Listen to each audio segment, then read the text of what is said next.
Hello વહાલા વિદ્યાર્થી મિત્રો, કેમ છો બધા? મજામાં ને? હું દર્શના પરમાર મારી ચેનલમાં તમારું સ્વાગત કરું છું. તમે જોઈ રહ્યા છો રાહદર્શ એજ્યુકેશન, જેમાં આજે આપણે ભણવાના છીએ વિભાગ સી પ્રકરણ 11. એમાં 7 થી 12 દાખલાઓ આપ્યા છે, જે આજે આપણે કરવાના છીએ અને આપણે ઘણા દિવસો પછી આજે મળીએ છીએ. બરાબર, ચલો તો ભણવાની શરૂઆત કરી દઈએ. બરાબર, પહેલો પ્રશ્ન એવો આપ્યો છે, અને હા, એક ખાસ સૂચના કે વિજ્ઞાનની અસાઇનમેન્ટ જે છે એ આખી ચેનલ પર મુકાઈ ગયેલી છે. બરાબર, જો તમે એક્ઝામની તૈયારીની શરૂઆત કરી દીધી હોય તો તમે તમારી હેલ્પ માટે એ વિડીયો મુકાયેલા છે જે તમે જોઈ શકો છો. અને વિભાગ સી પ્રકરણ 11ના 1 થી 6 દાખલાઓ જે છે એની આગળના વિડીયોમાં આપણે જોઈ લીધા છે. આજે આપણે 7 થી 12 દાખલાઓ જોવાના છીએ. ચલો શરૂઆત કરીએ. એક ધાતુના ગોળાનો વ્યાસ 4.2 સેન્ટીમીટર છે. વ્યાસ એટલે કે ડી કેટલો આપ્યો છે? 4.2 સેન્ટીમીટર છે. જો તેની દ્રવ્યની ઘનતા, તો પહેલાં આના પરથી આપણે શું મેળવી લેવાય? ત્રિજ્યા મેળવી લેવાય કે ત્રિજ્યા આર બરાબર 4.2/2. 4.2 એક પછી પોઈન્ટ છે એટલે હું એને શું કરું? છેદમાં મૂકી દઉં. 1 0 વાળી સંખ્યા એટલે કે 10. બરાબર, એટલે પોઈન્ટ આપણને ક્યાંય નડે નહીં. હવે 21 દુ 42, તો 21/10. આ આપણને શું મળી ગઈ? ત્રિજ્યા મળી ગઈ. બરાબર, પછી આપી છે ઘનતા. તો ઘનતા બરાબર 8.9 ગ્રામ પ્રતિ સેન્ટીમીટરનો ઘન આપેલું છે. અને આપણે શું મેળવવાનું છે? તો કે આપણે પદાર્થનું દળ મેળવવાનું છે. તમને ખબર છે કે દળનું સૂત્ર શું થાય છે? તો કે ઘનતા ગુણ્યા ઘનફળ, હા બરાબર છે, ઘનતા ગુણ્યા ઘનફળ થશે. બરાબર, ઓકે. ઘનફળ શા માટે શબ્દ લેવાનો છે? કેમ કે આપણું સૂત્ર તો એવું થાય છે ને, ઘનતા ગુણ્યા કદ. કદને જ આપણે શું કહેશું? ઘનફળ કહેશું. બરાબર, તો સૌથી પહેલાં આપણે શું મેળવવાનું છે? ઘનફળ. એના માટે કયો આકાર છે? તો કે ધાતુનો ગોળો છે. બરાબર, તો એના ઘનફળનું સૂત્ર શું છે? તો કે 4/3 પાઈ આર ઘન. તો જો આપણી પાસે પાઈની કિંમત આપણને આપી જ છે. બરાબર, આપણને ખબર જ છે 22/7. અને એવું કીધું નથી કે 3.14 લો એટલે આપણે 22/7 લેવાની થશે. અને બીજું શું? તો કે આરની જરૂર છે, એ આપણી પાસે છે જ તે. ચલો તો એ લખીએ. હવે શું લખીશું? કે ગોળાનું ઘનફળ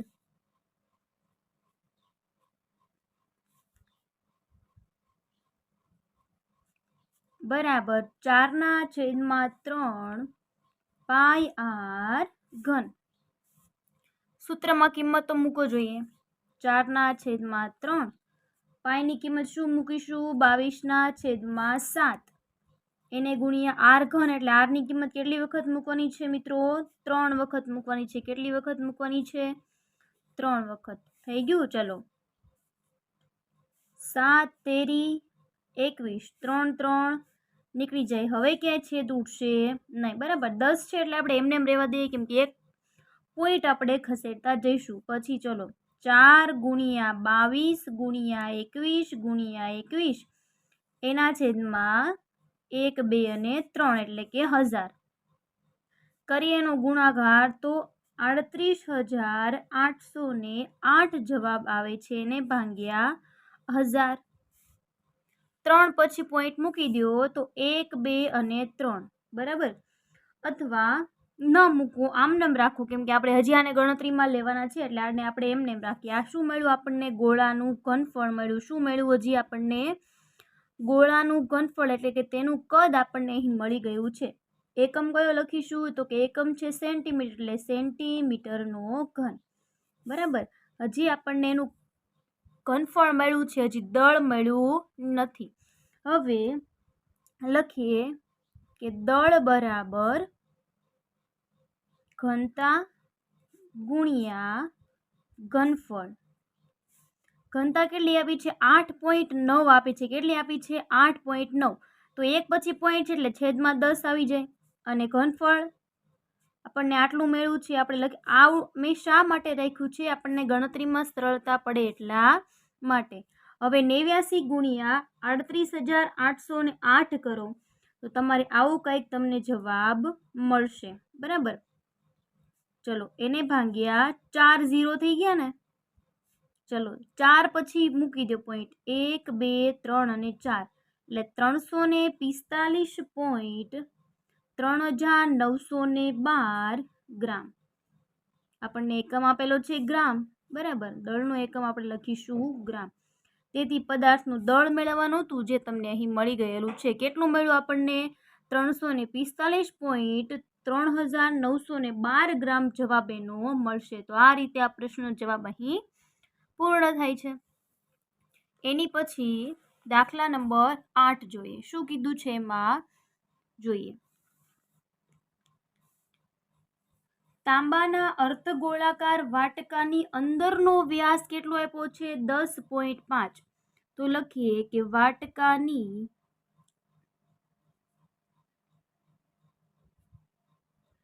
અંદરનો વ્યાસ ડી બરાબર 10.5, બરાબર. 10.5 છે તો આપણને એની મદદથી ત્રિજ્યા મળી જાય. કઈ રીતે? 10.5/2. એક પછી પોઈન્ટ છે એટલે 1 0 વાળી સંખ્યાને આપણે નીચે લઈએ તો 10 ગુણ્યા 2 એટલે 20 થઈ જાય, બરાબર. હજી આનો છેદ ઉડાડી શકાય. કઈ રીતે ઉડાડીશું? તો કે જો 21 પંચા 105 અને 4 પંચા 20, 5 5 નીકળી જાય. શું મળ્યું? 21/4 ત્રિજ્યા મળી ગઈ. એકમ કયો છે? સેન્ટીમીટર, એટલે આપણે લખી દઈએ સેન્ટીમીટર. આપણે અપૂર્ણાંકમાં એટલા માટે રાખીએ છીએ કારણ કે ગણતરીમાં સરળતા પડે. જો પોઈન્ટ વાળું તમે કરી નાખો તો તમને થોડી તકલીફ પડે, એટલા માટે આપણે એ રીતે રાખવાનું. આપણને જે રીતે સરળતા પડે એ રીતે તમે રાખી શકો છો, બરાબર. અહીંયા તમે 21/4 કહીને જવાબ લખો તો પણ ચાલે, આનું આ રાખો તો પણ ચાલે, બરાબર, જે તમને યોગ્ય લાગે. હવે લખીએ કે વાટકાની અંદરની વક્ર સપાટીનું ક્ષેત્રફળ. વાટકાની અંદરની વક્ર સપાટીનું ક્ષેત્રફળ કેટલું થશે? અર્ધગોળાકાર છે ને, વાટકો કેવો છે? અર્ધગોળાકાર છે, એટલે સૂત્ર શું મૂકીશું? 2πr². ચલો કિંમત મૂકીએ. 2 ગુણ્યા 22/7 r² એટલે 2 વખત મૂકવાની r ની કિંમત. ઓકે, ચલો થઈ ગયું. જ્યાં છેદ ઉડતા હોય ને ઉડાડી દઈએ. 7 તેરી 21, 2 દુ 4, 11 દુ 22. હવે ક્યાં ઉડશે નહીં. 11 તેરી 33, 33 ગુણ્યા 21/4. ચલો ગુણાકાર કરો. 33 ગુણ્યા 21 કેટલો જવાબ આવ્યો? 693. એને ભાગ્યા 4 કરો ભાગાકાર. કેટલો જવાબ આવ્યો? 173.25, બરાબર. એકમ કયો છે? સેન્ટીમીટર. ક્ષેત્રફળ મેળવ્યું એટલે સેન્ટીમીટરનો સ્ક્વેર, બરાબર. આ આપણને શું મળ્યું? હજી આપણને ક્ષેત્રફળ મળ્યું છે. આપણને શું કીધું છે કે જો હજી અડધી રકમ બાકી હતી, વાંચી લઈએ. તેની અંદરની સપાટીને 100 સેન્ટીમીટર સ્ક્વેરના ₹16 લેખે કલાઈ કરવાનો ખર્ચ કેટલો? 100 સેન્ટીમીટર સ્ક્વેરના કેટલા છે? એમાં ₹16 છે. તો આપણે એમ લખી શકીએ ને કે 100 સેન્ટીમીટર સ્ક્વેર કલાઈ કરવાનો ખર્ચ બરાબર ₹16 છે. તો આપણી પાસે કેટલું ક્ષેત્રફળ છે? 173.25 સેન્ટીમીટર સ્ક્વેર કલાઈ કરવાનું ખર્ચ કેટલો થાય? તો 173.25 ગુણ્યા 16/100 આવે, બરાબર. 2 પછી પોઈન્ટ છે એટલે હું અહીંયાની છેદમાં શું મૂકી દઈ? એના બદલામાં 100 મૂકી દઉં આ રીતે. એને ગુણ્યા પોઈન્ટ 2 પછી છે એટલે 100 મૂકી દઈએ. હવે ડાયરેક્ટ આ બંનેનો ગુણાકાર કરી નાખીએ, બરાબર. ચલો કરો જોઈ એ બંનેનો ગુણાકાર. 173.25 હતા તો 2 પછી પોઈન્ટ એટલે 100 લઈ લીધા. એનો ગુણાકાર કરો એટલે જવાબ આવશે 27,700 ને 1 મિનિટ કેટલો છે? 2,77,200 આવશે હો ભાઈ, 2,77,200 એને છેદમાં 4 0 કરી નાખીએ આપણે. 4 0 છે એટલે 1 2 અને 3 4 પોઈન્ટ ખસેડી દો, બરાબર. તો 27.72, 2 0 લખવાની કઈ જરૂર છે નહીં, અને એકમ શું લખીશું? રૂપિયા, કેમ કે આપણને શું જોઈએ છે? કેટલો ખર્ચ થયો છે એ. તો કેટલો ખર્ચ થશે? 27.72 રૂપિયા ખર્ચ થશે. તો આ પ્રશ્ન અહીંયા પૂર્ણ થાય છે. એની પછી પ્રશ્ન નંબર 9 જોઈએ. ચલો, એમાં શું કીધું છે ખાસ ધ્યાન રાખજો. જો મોનિકા પાસે 551 મીટર સ્ક્વેર ક્ષેત્રફળવાળા કેનવાસનો ટુકડો છે. કેટલો છે? 551 મીટર સ્ક્વેર ક્ષેત્રફળવાળો ટુકડો છે. તો અહીં લખી દઉં. શું લખીએ કે ભાઈ કેનવાસનું ક્ષેત્રફળ કેટલું છે? કેનવાસનું ક્ષેત્રફળ બરાબર 551 મીટર સ્ક્વેર છે. ટુકડો છે તે ટુકડાનો ઉપયોગ 7 મીટર પાયાની ત્રિજ્યાવાળું શંકુ આકારનો તંબુ બનાવવા માટે કરે છે. ઓકે. ટાંકા લેવામાં અને કાપવામાં 1 મીટર સ્ક્વેર જેટલું કેનવાસ શું થઈ જાય છે? બગડી જાય છે. તો એ તો આપણે બાદ કરવું પડશે ને. તો લખીએ ચલો કે કેનવાસનો બગાડ, કેટલો બગાડ થાય છે? 1 મીટર સ્ક્વેરનો. તો વપરાતું ક્ષેત્રફળ કેટલું થશે? વપરાતું કાપડ કેટલું થશે? તો કે જોઈએ ચલો કે તંબુ બનાવવા માટે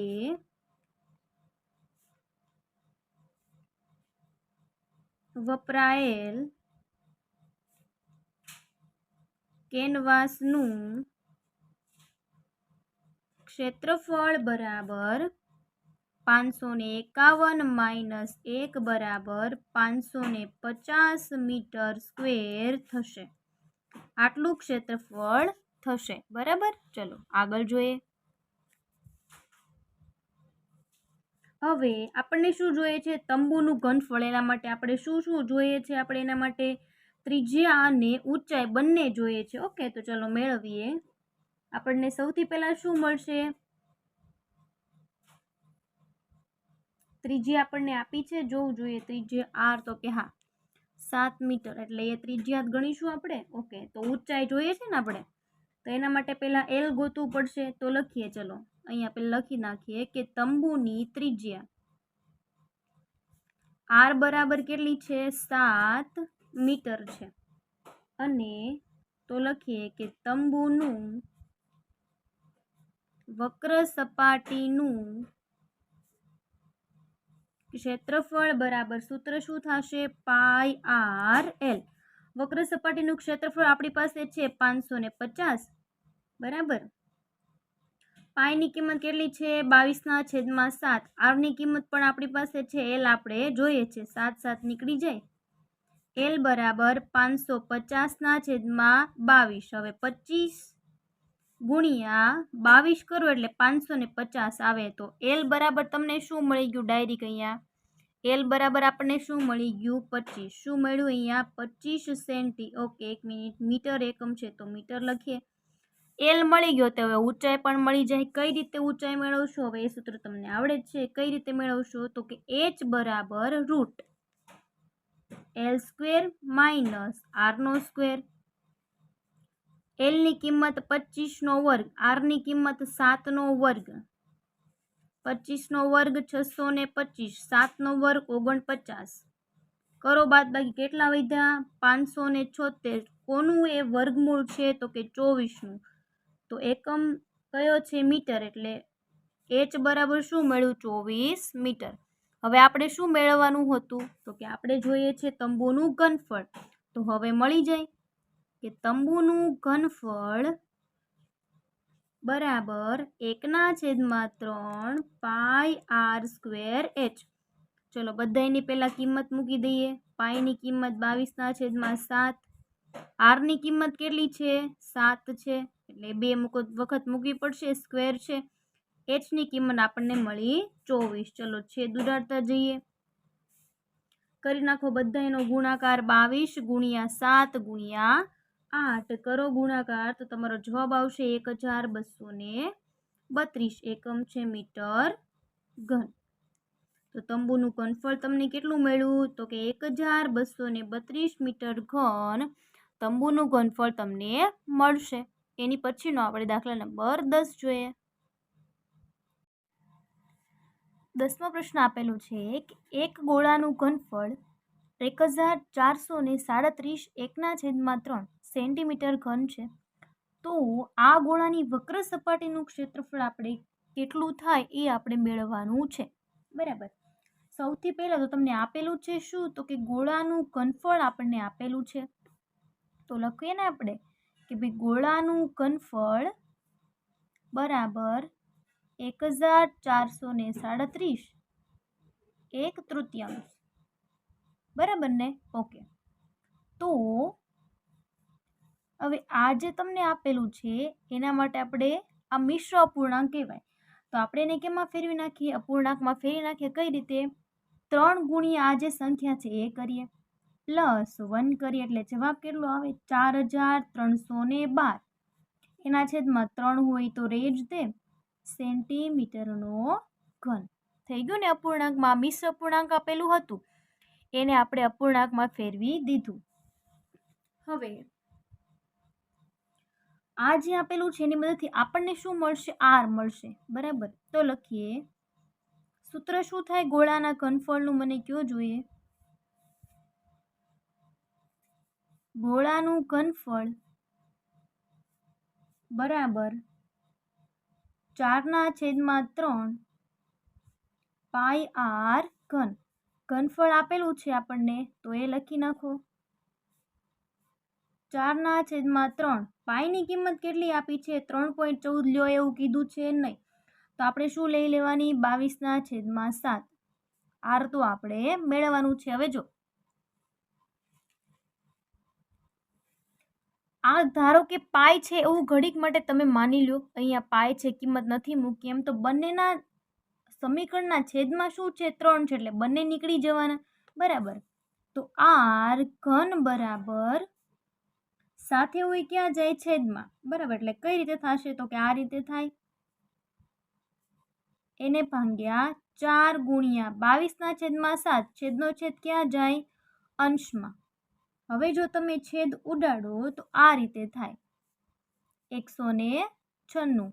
4 સાથે કરીએ તો આવે 49. 49 ગુણ્યા 7 કરો એટલે કેટલા થાય? 343. મારે શું જોઈએ છે? મારે માત્ર આર જોઈએ છે. એટલે ઘનમૂળ જે છે એ કઈ બાજુ આવતું રહે? આ બાજુ. તો ઘનમૂળ કેટલું છે? 343નું. તો કે 7. એકમ કયો છે? સેન્ટીમીટર. એટલે 7 સેન્ટીમીટર. આ અહીં આપણને શું મેળવ્યું છે? ત્રિજ્યા મળી છે. આપણને શું મેળવવાનું કીધું છે? વક્ર સપાટીનું ક્ષેત્રફળ. બરાબર. ચલો એ મેળવી લઈએ. ગોળાની વક્ર સપાટીનું ક્ષેત્રફળ જો આપણે મેળવવું છે તો એના માટે સૂત્ર કયું મૂકશું? કયો જોઈ મને. ગોળાની વક્ર સપાટીનું ક્ષેત્રફળ. ક્ષેત્રફળ બરાબર 4 પાઈ આર સ્ક્વેર. 4 ગુણ્યા પાઈની કિંમત 22/7. આર સ્ક્વેર છે એટલે આરની કિંમત આપણે કેટલી વાર મૂકવાની? 2 વખત. 7 નીકળી જાય.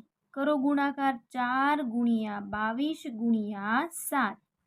તમારો જવાબ આવશે 616. એકમ છે સેન્ટીમીટર એટલે સેન્ટીમીટરનો સ્ક્વેર. તો ગોળાની વક્ર સપાટીનું ક્ષેત્રફળ તમને કેટલું મળશે? 616 સેન્ટીમીટર સ્ક્વેર મળશે. હવે આપણે જોઈએ પ્રશ્ન નંબર 11. ચલો એમાં આપણને શું કીધેલું છે? સૌથી પહેલા રકમ વાંચીએ. એક ગોલકની વક્ર સપાટીનું ક્ષેત્રફળ 1256 સેન્ટીમીટર સ્ક્વેર છે. તો તેનું ઘનફળ મેળવવાનું છે. અને જો અહીં આપણને એવું કીધું છે કે પાઈ બરાબર 314 લો. બરાબર. ઓકે.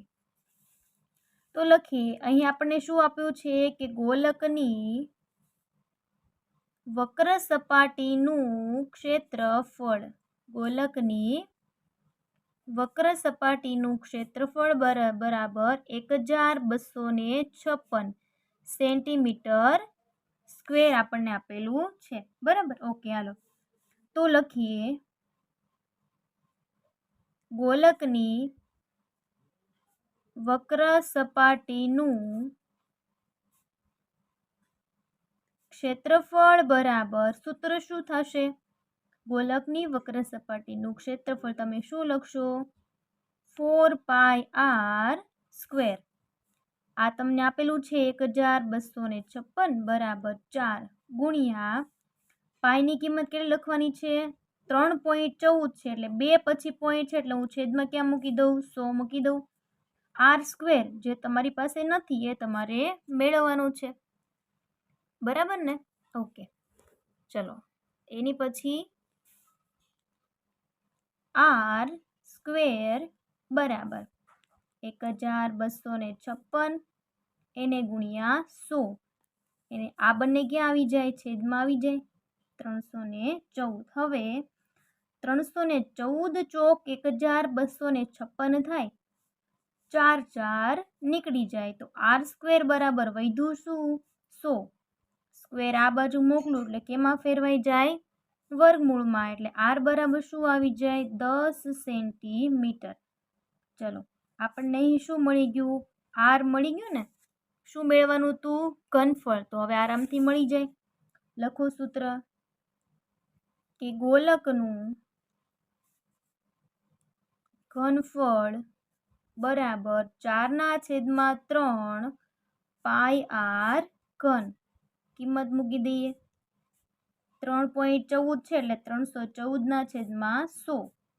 આર ઘન છે એટલે આપણે એની કિંમત કેટલી વખત મૂકવાની છે? 3 વખત. ચલો 0 0 નીકળી જાય, બરાબર ને?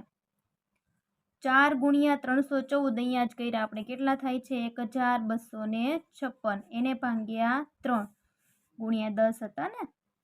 ચલો કરો તમે એનો ગુણાકાર. એને ભાગ્યા 3 કરો એટલે જવાબ આવશે 4186.666 એવી રીતે આવે છે. એટલે આપણે મૂકી દઈએ 67 સેન્ટીમીટરનો ઘન.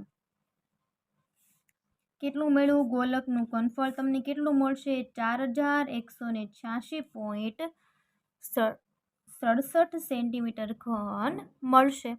છેલ્લી લાઈન તમે એવી લખી શકો કે ગોલકનું ઘનફળ કહીને આ જે જવાબ આવ્યો હોય તમારે લખી દેવાનું.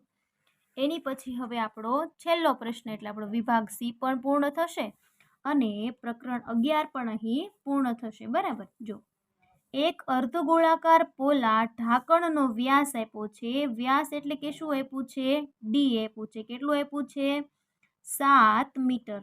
તો ત્રિજ્યા આર બરાબર શું થાય? 7/2 મીટર થાય, બરાબર ને? ઓકે, પછી આગળ વધો. આવા તૈયાર 10 ઢાંકણાની બહારની વક્ર સપાટીનું ક્ષેત્રફળને રંગ કરવાનો ખર્ચ કેટલો થાય છે? દર મીટર સ્ક્વેરના ₹20 લેખે કેટલો થાય? તો આપણે શું મેળવવાની છે? કિંમત. તો સૌથી પહેલા એ મેળવીએ ને કે ભાઈ એક ઢાંકણા માટે કેટલું વક્ર સપાટીનું ક્ષેત્રફળ છે એ પહેલા આપણે મેળવી લઈએ. તો એક ઢાંકણની વક્ર સપાટીનું ક્ષેત્રફળ બરાબર 2πr સ્ક્વેર. અર્ધગોળાકાર છે એટલે 2πr સ્ક્વેર લેવાનું થાય. 2 ગુણ્યા 22/7. આર સ્ક્વેર કેટલા છે? 7/2 થઈ ગયું. 7 7 નીકળી જાય. 2 2 નીકળી જાય. અને 11 દુ 22. 11 ગુણ્યા 7 વિધા ખાલી લ્યો તો 11 7 77. એકમ કયો છે? મીટર. એટલે આપણે શું લખીશું અહીંયા? મીટર. હવે એણે શું કીધું? તું આવા કેટલા ઢાંકણ છે? 10. તો આપણે લખી શકીએ ને કે 10 ઢાંકણની વક્ર સપાટીનું ક્ષેત્રફળ બરાબર 10 ગુણ્યા 77. કેટલા થયા? 770 મીટરનો સ્ક્વેર મળી ગયો, બરાબર. હવે આપણને એને શું કીધું છે? 1 મીટર સ્ક્વેરના રૂપિયા કેટલા છે? 20 છે. તો હું અહીંયા લખું છું ને કે જો 1 મીટર સ્ક્વેર રંગવાનો ખર્ચ કેટલો થાય છે? ₹20. તો આપણી પાસે કેટલું ક્ષેત્રફળ છે? 720 મીટર સ્ક્વેર રંગવાનો ખર્ચ કેટલો થાય? કેટલા? 720 ગુણ્યા 100 ભાગ્યા 1 કાંઈ કરવાની જરૂર છે નહીં. 77 ગુણ્યા 2 154 થાય. 2 0 લગાવી દો એટલે 15,400 રૂપિયા એનો ખર્ચ થશે. આ પ્રશ્ન અહીં પૂર્ણ થઈ ગયો. બરાબર. વિભાગ સી અહીં પૂર્ણ થાય છે અને પ્રકરણ 11 પણ અહીં પૂર્ણ થાય છે. હવે આની પછીના વિડીયોમાં આપણે વિભાગ ડી ભણવાના છીએ અને અસાઇનમેન્ટ અહીં આપણે ગણિતની પૂર્ણ થશે. બરાબર. વિભાગ ડી પૂર્ણ કરીએ ત્યારે. જો તમે મારી આ ચેનલ પર નવા હોય તો વિડીયોને લાઇક, શેર અને સબસ્ક્રાઈબ કરવાનું ભૂલશો નહીં. Thank you very much.